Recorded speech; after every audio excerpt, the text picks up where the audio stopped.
পটুয়াখালীর দুমকির লেবুখালী বাজার সংলগ্ন ভাড়ানী খালের উপরে ভেঙে যাওয়া লোহার সেতু পুনরায় নির্মাণ না হয় ভোগান্তিতে উপজেলার বাসিন্দারা।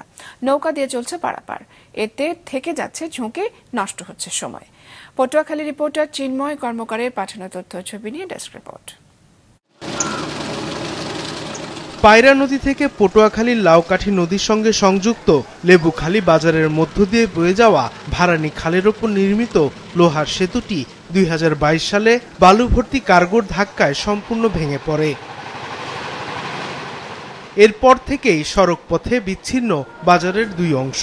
সেতু দিয়ে যাতায়াত করা লেবুখালী হাবিবুল্লাহ মাধ্যমিক বিদ্যালয়ের সহস্রাধিক শিক্ষার্থী, স্থানীয় কয়েক হাজার মানুষকে তাই পড়তে হচ্ছে বিপাকে। দীর্ঘ 4 বছর ধরে খরস্রোতা ভাড়ানী খাল পাড়ি দিয়ে গন্তব্যস্থলে যেতে হচ্ছে তাদের। যখন খেয়া ভরবে তারপর ওপার যায়, আমাদের স্কুলে আসতে অনেক লেট হয়ে যায়। খেয়া অনেক ঝুঁকিপূর্ণ সাথে স্কুলে যাতায়াত করি, খালে অনেক স্রোত পড়ে, আমাদের ছেলে মেয়ে নিয়ে যাওয়ার সাথে আমাদের অনেক কষ্ট হয়। বাজারটা কাল অবহেলিত হয়ে গেছে। লেবুখালী ঐতিহ্যবাহী বাজার ছিল, বড় বাজার। সরকারের কাছে অকুল আবেদন জানাইতেছি যে যত তাড়াতাড়ি সম্ভব এই ব্রিজটা যেন আমাদের করে দেয়। আমাদের বিদ্যালয়ে আসার জন্য একমাত্র মাধ্যম হচ্ছে লেবুখালী পায়রার ভাড়ানী খালের ব্রিজ, যে ব্রিজটি আজকে 5 বছর পর্যন্ত জরাজীর্ণ অবস্থায় নদীতে পড়ে গেছে।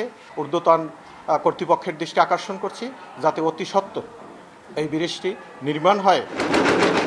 ভাড়ানী খালের ওপর নতুন করে সেতু নির্মাণের পরিকল্পনা নিয়েছে এলজিইডি। দ্রুত দরপত্র আহ্বান করা হবে বলে জানিয়েছে প্রতিষ্ঠানটি।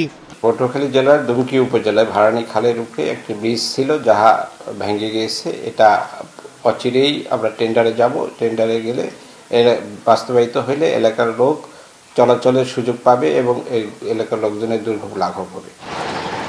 2009 সালে ভাড়ানী খালের ওপর লোহার সেতুটি নির্মাণ করা হয়।